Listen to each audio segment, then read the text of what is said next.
Thanks to Mac Weldon for keeping LegalEagle in the air and helping me look fly. Well, because this is clearly the darkest timeline, many have asked, and now I must answer the question, what if the president refuses to leave the White House?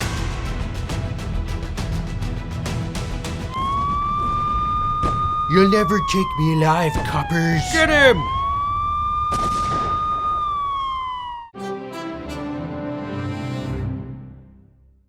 Hey Legal Eagles, it's time to think like a lawyer and the Secret Service. As I discussed in a recent video, Joe Biden is now the clear winner of the 2020 election, and Donald Trump's lawsuits are not going to be enough to change that result. After it looked obvious that President Trump could not get enough votes to be reelected, the media started asking whether President Trump would make a concession speech. President Trump did not win enough votes to win the election, but he has so far refused to concede his loss. And although no president has ever refused to leave office, other elected officials in the US have thrown tantrums after losing an election.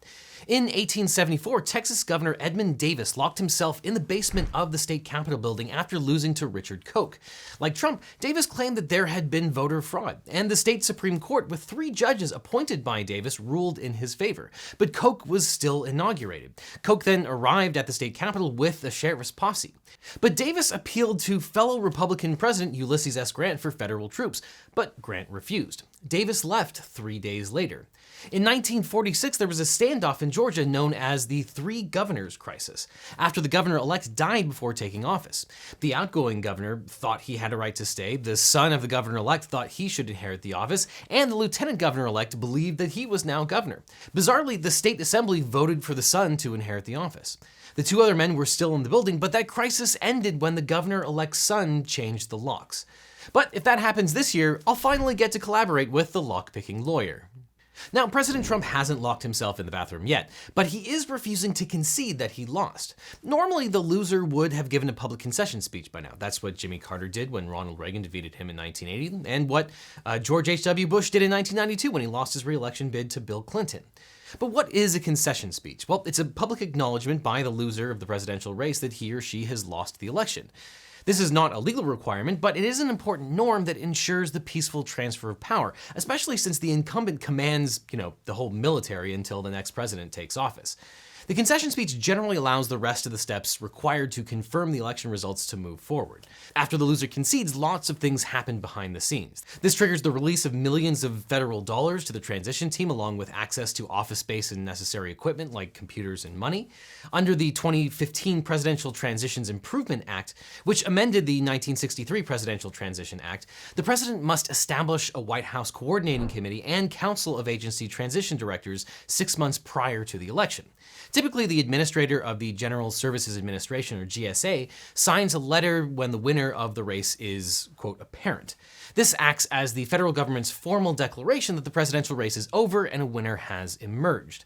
Although every agency, including the GSA, has detailed transition plans as required by law, the Washington Post has reported that the plans won't move forward until a winner is declared by the GSA.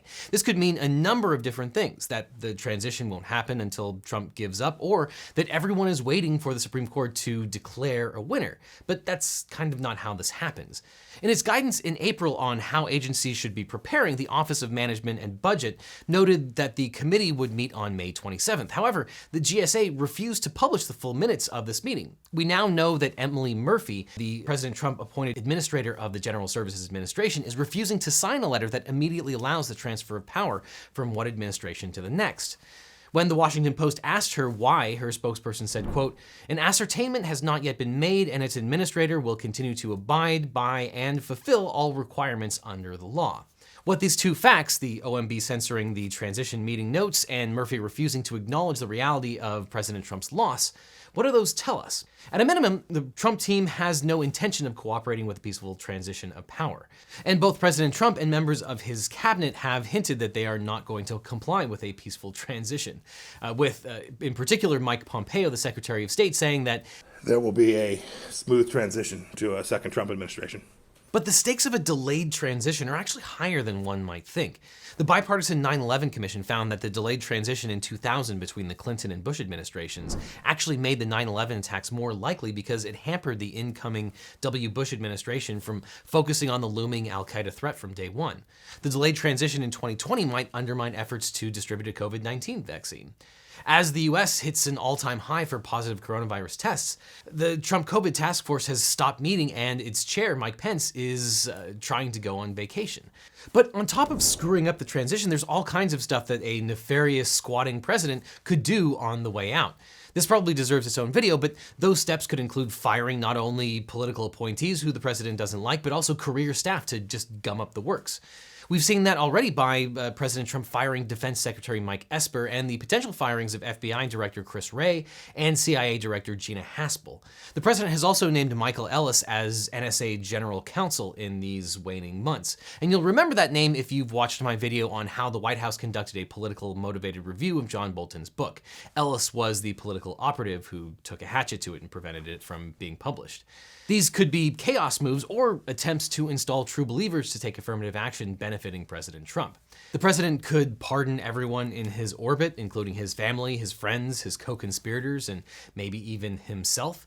And that's not even with respect to underlying investigations themselves. As national security analyst Asha Rangappa points out, the Trump DOJ could induce the Office of Legal Counsel to adopt all kinds of formal positions to justify the president's prior acts.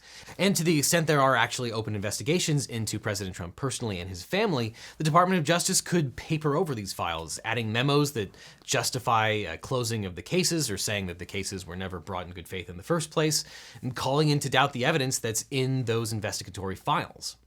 And then, of course, there are the files themselves. While destroying records that have administrative, historical, informational, or evidentiary value under the Presidential Records Act is usually illegal, it's probably a good idea to keep an eye out for gray smoke coming out of the White House chimneys in the coming days. But all of that is during the transitional period. What if Donald Trump remains in denial about the election and continues barking orders at the military and holds on to the football? Well, Joe Biden is scheduled to be sworn in as president at noon on January 20th, 2021. So as of that date, what happens if President Trump is still throwing a tantrum and won't leave? What if he is a trespasser on the White House grounds? Well, let's start with the Secret Service. The president loses all constitutional authority when his term ends on January 20th, 2021.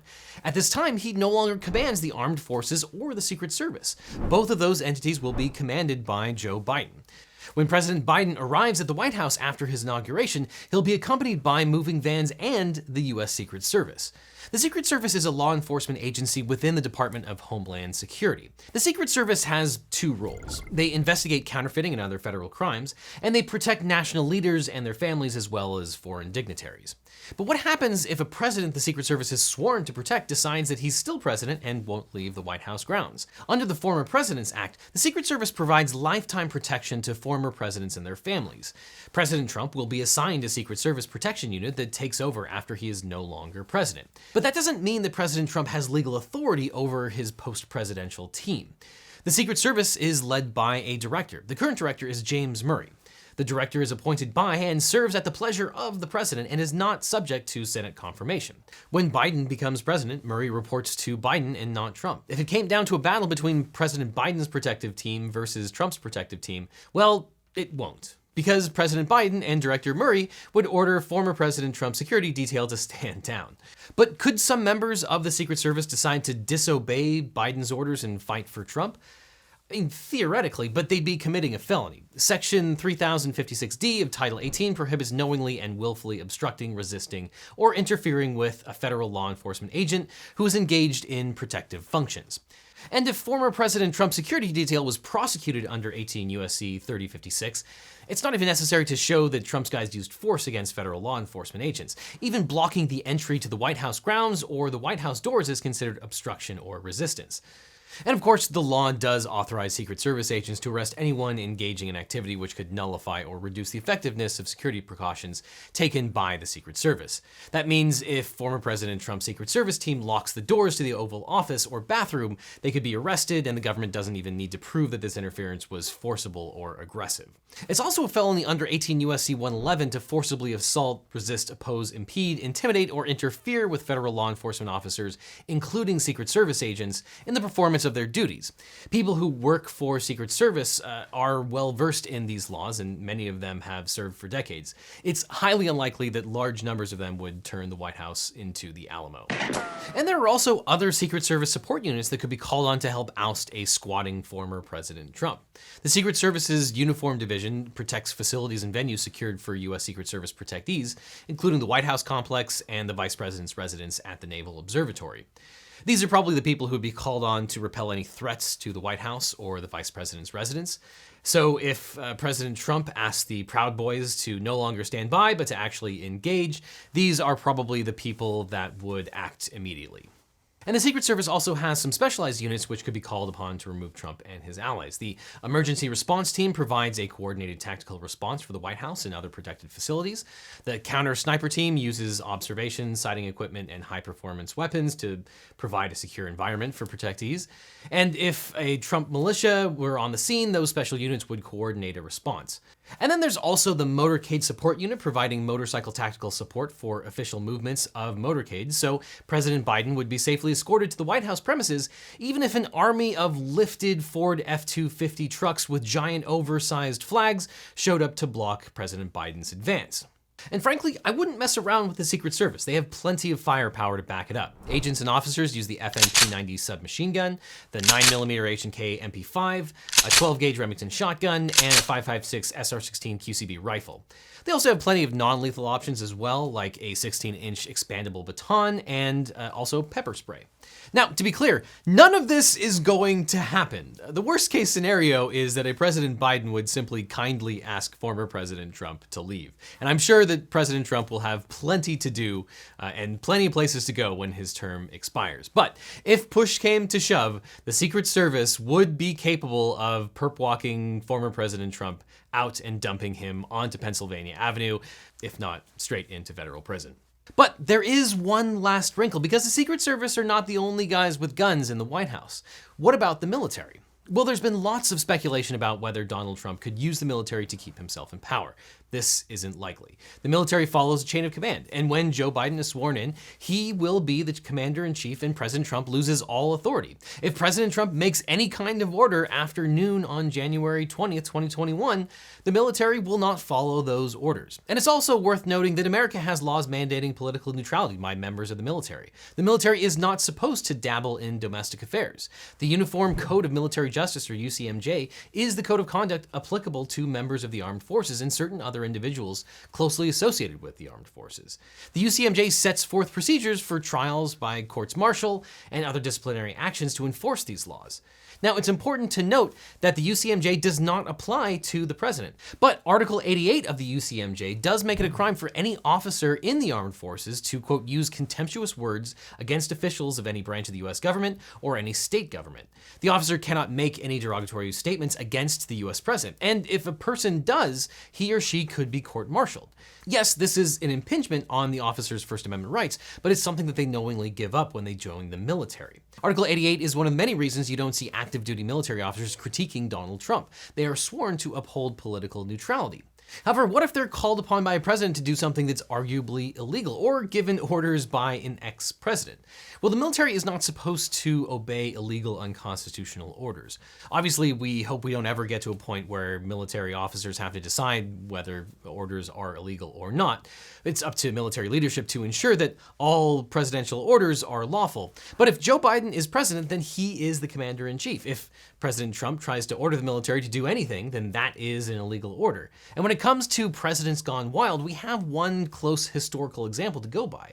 When Nixon's time was running out back in 1974, many feared that he would lean on his good friend who just happened to be the commandant of the Marine Corps. Now, the story is that Secretary of Defense James Schlesinger was so worried about Nixon issuing illegal orders that he told the Joint Chiefs of Staff not to implement any direct orders from President Nixon that was not relayed through Schlesinger. Now, we don't know if this story is historically accurate. Historians disagree about what actually happened, but it does show that military leadership have given lots of thought to what might happen if a president started a meltdown. And in fact, Mark Milley, the chairman of the Joint Chiefs of Staff, said that the military would not be involved in moderating or intervening any disputes. We do not take an oath to an individual. No, we do not take an oath to a country, a tribe, or a religion. We take an oath to the Constitution. In his view, it's Congress's job to figure out what's happening and prevent it, not the military's. Milley is correct that the Constitution is silent on this exact scenario. However, he's probably already thought about what would happen if President Trump wanted to remain in power. In August, 2 retired Army officers wrote an open letter to Milley stating that if Trump is holed up in the White House with armed supporters inside, the military must defend the rightful president. Stating, quote, "In the constitutional crisis described above, your duty is to give unambiguous orders directing U.S. military forces to support the constitutional transfer of power. Should you remain silent, you will be complicit in a coup d'etat. You were rightly criticized for your prior active complicity in the president's use of force against peaceful protesters in Lafayette Square. Your passive complicity in an extra-legal seizure of political power would be far worse." But whether it's the military or the Secret Service, on January 20th, Donald Trump doesn't need to go home, but he can't stay here. And as Joe Biden put it, the United States government is perfectly capable of escorting trespassers out of the White House.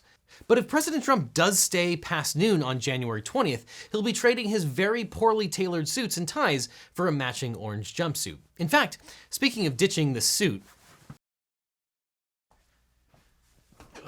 now that the election is over, I'm getting out of here in one of Mack Weldon's super comfortable polos.